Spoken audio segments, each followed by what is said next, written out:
So for this milkshake, I'm going to use the raw goat's milk from Claravale Farm. A few eggs, maybe 2 or 3.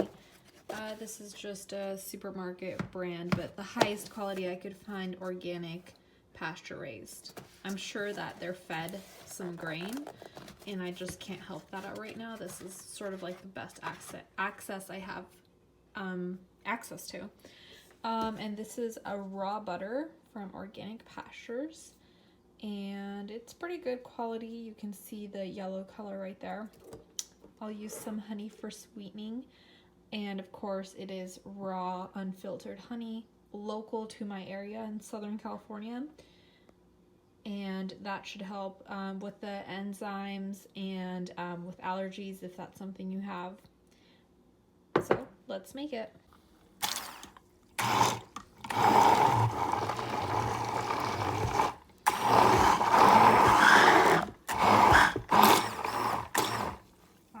That is pretty much all. And I am using a stick blender here. Of course, you can use regular blender if that's all you have access to. Personally, I prefer the stick blender. I feel like it oxidizes the eggs less, which is of course ideal. And that is pretty much what it looks like. Again, that is the butter solids at the top there, which I find delicious, especially with the honey.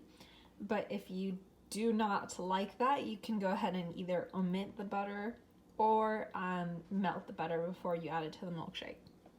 All up to you. And that is about it. Bon appetit.